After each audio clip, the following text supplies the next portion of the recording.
2017 Mazda 3 Grand Touring Review, our favorite hatch. This isn't the first review you'll read that heaps praise on the Mazda 3. It's been a reviewer favorite for years now, which should be no secret to regular readers. The 2017 model carries things further in a positive direction, though in a very low-key way. For the sake of those just now joining us, I'll run through the model's baseline attributes once more. There's its curb appeal, for one. It's probably the best-looking, cleanest sedan in this class. If you think the new Civic sedan is a tad overwrought, here's an antidote. The 3 hatchback gets slightly more balanced lines to go along with its enhanced functionality, and the larger Mazda 6 sedan makes for a prettier, more elegant 4-door, but for a compact sedan? Not bad. Plus, the very fact that I can even remember that Mazda's design language is called Kodo, soul of motion, speaks volumes about how clearly it stands out in a crowded field. Another thing we've emphasized time and time again, it's a good driver. It's not quite a GDI, nor is it trying to be, although I have no doubt Mazda could fight that fight if it wanted to, but it's not a chintzy econobox either. Does it drive better than the 2016 Mazda 3? Yes, slightly, but the reason why is complicated. Beginning with the 2017 model year, Mazda is rolling out its so-called G-vectoring control steering system across its model lineup. The software-based system, which, despite its name, has nothing to do with torque vectoring, cuts engine power marginally when you turn the steering wheel.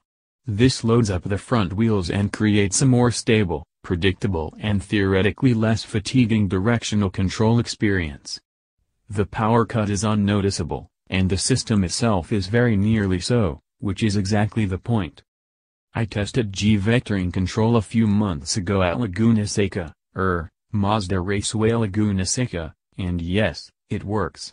You'll saw less at the wheel while driving in a straight line or changing lanes, and you'll make fewer corrections while turning. But it's very much operating in the background. If you try to feel it in action, you'll miss it entirely, or even worse, overcorrect. This time around, I drove the Mazda 3 roughly 1,000 miles from Detroit to Hershey, Pennsylvania and back. On the road, as on the test track, the G-vectoring control system works as advertised. The ability to set the steering wheel when entering a corner on a mountain turnpike, and just leave it there throughout the turn, is a little eerie. I do wonder if the average driver will notice, which is both a testament to Mazda's efforts to maintain a pure driving experience and a sales challenge. How do you trumpet a system that works almost entirely invisibly to make a good driving car drive marginally better? How can I explain this to friends when they ask for a new car recommendation? I'm at a loss. But that doesn't make the Mazda 3 any less worthy. It's not a bargain bin buy at $27,730, just about the upper limit for the model, but Mazda's premium push helps justify the sticker. It isn't just the nicer materials throughout, it's stuff like the pop-up heads-up display and driving safety features, which you might only come to appreciate on hours-long cross-country slogs. Or, you can leave that all behind and get a more basic 3 and still enjoy its fundamental goodness for closer to its sub $20,000 starting price. The choice is yours. There's a reason the segment's top sellers are top sellers, but there are plenty of reasons why we consistently recommend the Mazda 3 to those in this corner of the market. And it gets better for 2017, if only subtly. Go check it out. Graham Kosick, Associate Editor. Mazda is hoping consumers, at least a handful of them, are ready for Japansness, and are willing to pay a premium for it. With a 2% global market share, Mazda knows. Other voices. As Jaguar is my current go-to expensive brand to recommend to friends and family, Mazda is my go-to for inexpensive transportation. My wife has a Mazda 6 sedan and I recommend the CX-3, 5 and 9 all day long. This 3 is the top Grand Touring trim, which comes with nice leather, heated seats, leather wheel, head-up display and more, literally everything one would need for daily chores. Of course, a lot of cars can do that. The new Civic is great, the Focus hatch is fine, Even the stuff coming out of Korea is perfectly acceptable. But what the Mazda has above them is that fun-to-drive factor. The steering wheel has a nice medium weight, but it's more direct and has more feel than most of its competitors. It goes where you point it in normal road, imperfections don't seem to upset it. The suspension is stiffer than most in its class, but never punishing.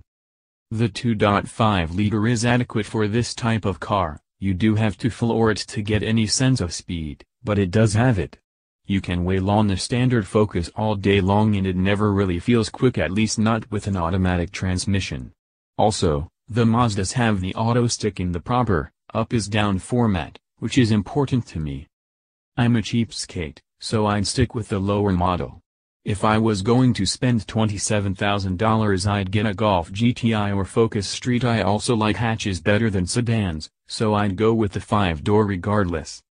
Now that we're onto this new gen of 3s, my only question is, where's our next Mazda speed?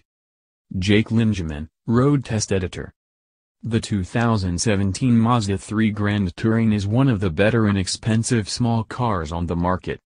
You'll never hear me say a bad word about the 3 except this: I have to turn off the head-up display every time I start. The car drives me nuts. Plus the execution looks cheap. That's it for my complaints. In fact, I've recommended 3s to people several times over the years and this is the best one yet. For one, it's among the best looking small cars available. Love the longish hood. 2, the interior is nicely updated. 3, the chassis is reasonably sporty, and finally, the 6-speed manual feels about perfect with this engine.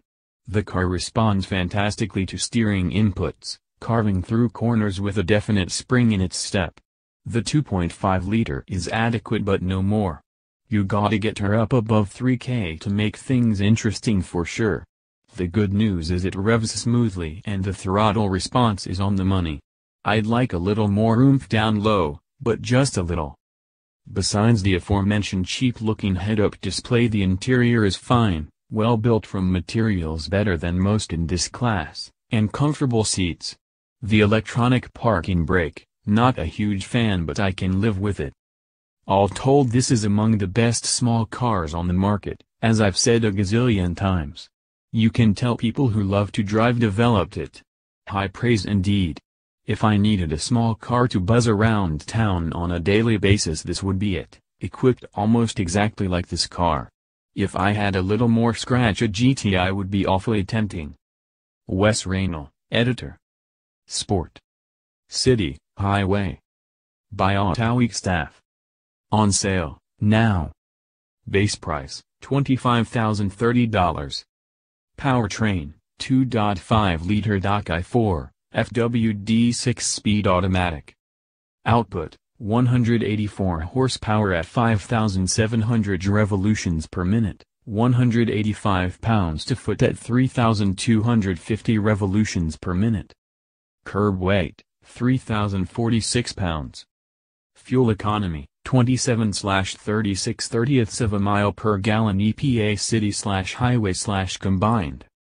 Pros: good mileage, fun to drive, great looks. Cons: with all the options checked, you're looking at around $30,000.